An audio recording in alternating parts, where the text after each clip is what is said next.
Liquidity sweep జరిగింది కదా అని ఎంట్రీ తీసుకున్నారా? మరి అయినా సరే మీ స్టాప్ లాస్ ఎందుకు హిట్ అయింది? ఎక్కడ తప్పు జరుగుతుందో ఎప్పుడైనా ఆలోచించారా? చూడండి, మార్కెట్లో అందరికీ తెలిసిన విషయాలతో మీరు డబ్బులు సంపాదించలేరు. ఈరోజు నేను చెప్పబోయే ఈ ఆర్డర్ బ్లాక్ అండ్ ఎఫ్పీజీ లాజిక్స్ మీరు వేల రూపాయలు కట్టి జాయిన్ అయ్యే పెయిడ్ కోర్సెస్లో కూడా ఇంత ఇన్డెప్త్గా ఎక్స్ప్లెయిన్ చేయరు. ఇది నా గ్యారంటీ.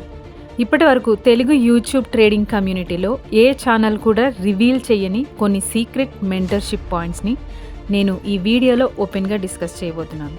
మీరు నిజంగా ఒక ప్రాఫిటబుల్ ట్రేడర్ అవ్వాలి అనుకుంటే ఈ 13 మినిట్స్ కంటెంట్ మీ లైఫ్నే మార్చేస్తుంది. ఇక ఆలస్యం చేయకుండా ఆ మ్యాజిక్ ఏంటో చూద్దాం. Let's start. What is an order black? Order black అంటే ఏంటి? ఆర్డర్ బ్లాక్ అంటే బిగ్ బ్యాంక్స్ ఆర్ ఇన్స్టిట్యూషన్స్ తమ వేల కోట్ల ఆర్డర్స్ పెట్టిన క్యాండిల్. మార్కెట్ ఎప్పుడైనా సరే ఆ లెవెల్కి మళ్ళీ వచ్చి తీరుతుంది. అంటే last cell candle before bullish momentum. అంటే ఈ రెడ్ క్యాండిల్ దగ్గరే స్మార్ట్ మనీ బై ఆర్డర్స్ పెండింగ్లో ఉంటాయి. మార్కెట్ వన్స్ పైకి వెళ్ళి మళ్ళీ ఈ బాక్స్లోకి వచ్చినప్పుడు మనం బై ఎంట్రీ తీసుకోవాలి. అసలు ఈ రెడ్ క్యాండిల్ ఎలా క్రియేట్ అవుతుంది? The trap. మార్కెట్ ఒకేసారి పైకి వెళ్ళదు. ఒక బుల్లిష్ మూవ్ రావడానికి ముందు మార్కెట్ మేకర్స్ అంటే ఎవరు? Smart money traders, retail traders దగ్గర ఉన్న లిక్విడిటీని కలెక్ట్ చేస్తారు. లిక్విడిటీ అనేది 2 టైప్స్ ఉంటుంది మనకి. సెల్ సైడ్ లిక్విడిటీ, అలాగే by side liquidity. Cell side liquidity అంటే కొత్తగా సెల్ చేసేవారు, అంటే బ్రేక్అవుట్ ట్రేడర్స్. ప్రైస్ పడిపోతున్నప్పుడు చాలామంది రీటైల్ ట్రేడర్స్ తమ స్టాప్ లాస్లను రెడ్ క్యాండిల్ కింద పెడతారు. అంటే ఒక సపోర్ట్ లెవెల్ బ్రేక్ అవ్వగానే చాలామంది రీటైల్ ట్రేడర్స్ మార్కెట్ ఇంకా ఫాల్ అవుతుందని సెల్ షార్ట్ చేస్తారు.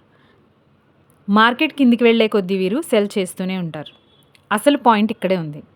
స్మార్ట్ మనీ అంటే బిగ్ ఇన్స్టిట్యూషన్స్కి భారీగా షేర్స్ కొనాలన్నా అమ్మాలన్నా కౌంటర్ పార్టీ ఆర్డర్స్ కావాలి.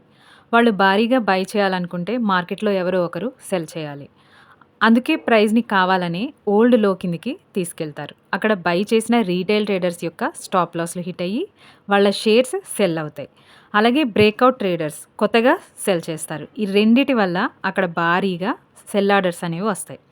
ఆ సెల్ ఆర్డర్స్ అన్నింటినీ స్మార్ట్ మనీ ప్లేయర్స్ బై చేసి మార్కెట్ని మళ్ళీ పైకి తీసుకెళ్తారు. ఇంపార్టెంట్ పాయింట్స్ గుర్తుంచుకోండి. మార్కెట్ ఎప్పుడూ ఒక లిక్విడిటీ ఏరియా నుండి ఇంకో లిక్విడిటీ ఏరియా వైపు జర్నీ చేస్తూ ఉంటుంది. అంటే సెల్ సైడ్ లిక్విడిటీ నుండి బై సైడ్ లిక్విడిటీకి, లేదా బై సైడ్ లిక్విడిటీ నుండి సెల్ సైడ్ లిక్విడిటీకి జర్నీ చేస్తూ ఉంటుంది. ఇంపార్టెంట్ జోన్స్, మనం చూడాల్సిన ఇంపార్టెంట్ జోన్స్ ఏంటి? డైలీ హై అండ్ లో and weekly candle high and లో దగ్గర ఈ లిక్విడిటీ అనేది ఎక్కువగా ఉంటుంది. నెక్స్ట్ మనం ఫెయిర్ వాల్యూ గ్యాప్ గురించి తెలుసుకుందాం. ఆర్డర్ బ్లాక్ కంటే ముందు మనకు కనిపించేది ఎఫ్ఈజీ. దీన్నే ఇంబ్యాలెన్స్ అని కూడా అంటాం. What is the logic behind this gap?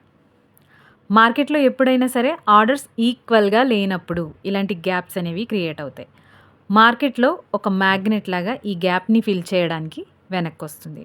Here orders ఈక్వల్గా లేకపోవడం అంటే అక్కడ ఏం జరుగుతుందంటే, సడన్లీ ఒక బిగ్ గ్రీన్ క్యాండిల్ పడింది అనుకోండి, aggressive buyers suddenly big institutions భారీగా బై చేస్తారు. ప్రైస్ స్పీడ్గా పైకి వెళ్తున్నప్పుడు మిడిల్లో ఉన్న ప్రైస్ లెవెల్స్ దగ్గర సెల్ చేసేవారు అస్సలు ఉండరు. దాని రిజల్ట్ ఏంటి? ప్రైస్ 100 రూపీస్ నుంచి ఒక్కసారిగా 110 రూపీస్కి జంప్ అవుతుంది. అంటే మిడిల్లో 101 రూపీస్ నుంచి 109 రూపీస్ వరకు ఎటువంటి ట్రేడింగ్ అనేది జరగలేదు. హియర్ ఆర్డర్స్ ఈక్వల్గా లేవు అంటే అర్థం ఆ ప్రైజెస్ దగ్గర సెల్లర్స్ లేకపోవడం వల్ల ఓన్లీ బయ్యర్స్ మాత్రమే ఉండి ప్రైస్ని పైకి తీసుకెళ్లారు. సో అక్కడ ఏదైతే గ్యాప్ క్రియేట్ అయిందో ఆ గ్యాప్ని మనం ఫెయిర్ వాల్యూ గ్యాప్ అని అంటాం. ఫెయిర్ వాల్యూ గ్యాప్ అసలు ఎలా ఫామ్ అవుతుందో చూద్దాం. చార్ట్లో దీన్ని ఐడెంటిఫై చేయడానికి 3 క్యాండిల్స్ని చూడాలి. ఫస్ట్ క్యాండిల్ యొక్క హై, సెకండ్ క్యాండిల్ అనేది పెద్దదిగా ఉండాలి, థర్డ్ క్యాండిల్ యొక్క లో. ఒకవేళ first candle high and third candle లో ఒకదానికొకటి టచ్ అవ్వకపోతే ఆ మధ్యలో ఉన్న గ్యాప్ని మాత్రమే మనం ఫెయిర్ వాల్యూ గ్యాప్ అని అంటాం. ఇది మనకి ఒక మ్యాగ్నెట్ లాగా పనిచేస్తుంది. మార్కెట్ ఎప్పుడు ఎఫిషియన్సీని కోరుకుంటుంది. అంటే ప్రతి ప్రైస్ దగ్గర ట్రేడింగ్ అనేది జరగాలని చూస్తుంది. ఎక్కడైతే ట్రేడింగ్ జరగకుండా ప్రైస్ ఫాస్ట్గా దాటుకుంటూ వెళ్ళిపోయిందో దాన్ని గ్యాప్ అని అంటాం. మార్కెట్ మళ్ళీ వెనక్కి వచ్చి అక్కడ పెండింగ్లో ఉన్న ఆర్డర్లను ఫిల్ చేస్తుంది. అందుకే ఫెయిర్ వాల్యూ గ్యాప్ అనేది ఒక మ్యాగ్నెట్ లాగా పనిచేస్తుంది. మార్కెట్ ఆ గ్యాప్ని ఫిల్ చేసిన తర్వాతే మళ్ళీ తన జర్నీని కంటిన్యూ చేస్తుంది. Next combining sweep plus order black and fair value gap. The high probability entry setup. Only order black ఉంటే సరిపోదు, లిక్విడిటీ స్వీప్ అనేది జరగాలి. ఆ వెంటనే స్ట్రాంగ్ మూవ్ అనేది ఉండాలి, అంటే డిస్ప్లేస్మెంట్ ఉండాలి. అక్కడ ఒక fair value gap and order black ఉండాలి. ఈ మూడు కలిసిన చోటే మనకు గోల్డెన్ ఎంట్రీ ఉంటుంది. సో చూశారు కదా, ఇప్పటి వరకు మీరు చూసిన ఈ ఆర్డర్ బ్లాక్ అండ్ ఎఫ్పిజి లాజిక్ మార్కెట్లో స్మార్ట్ మనీ ఎలా పనిచేస్తుందో చెప్పే ఒక చిన్న పార్ట్ మాత్రమే. చాలామంది ఈ పాయింట్స్ చెప్పడానికి వేలల్లో ఛార్జ్ చేస్తారు, కానీ నా ఇంటెన్షన్ ఒక్కటే, మన తెలుగు ట్రేడర్స్ అందరూ కరెక్ట్ నాలెడ్జ్తో ట్రేడింగ్ చేయాలి. ఈరోజు మనం నేర్చుకున్న ఈ సెటప్ని ఇప్పుడే వెళ్ళి లైవ్ చార్ట్స్లో బ్యాక్ టెస్ట్ చేయండి. ఓకే, ఈ వీడియో మీకు నిజంగా వాల్యూ యాడ్ చేసిందని అనిపిస్తుంటే ఆ ఒక్క లైక్ బటన్ ప్రెస్ చేయడం మాత్రం మర్చిపోకండి. అది నాకు మరిన్ని సీక్రెట్స్ రివీల్ చేయడానికి మోటివేషన్ ఇస్తుంది. అయితే ఎంట్రీ ఎక్కడ తీసుకోవాలో నేర్చుకున్నారు కదా, మరి టార్గెట్స్ ఎక్కడ పెట్టాలి, ప్రాఫిట్స్ ఎక్కడ బుక్ చేయాలి. మన నెక్స్ట్ వీడియోలో లిక్విడిటీ టార్గెట్స్ గురించి ఇదే లెవెల్లో ఇన్డెప్త్గా మాట్లాడుకుందాం. Until then keep learning, trade with discipline. నేను మీ Manasa Sri. Thank you for watching. జై హింద్.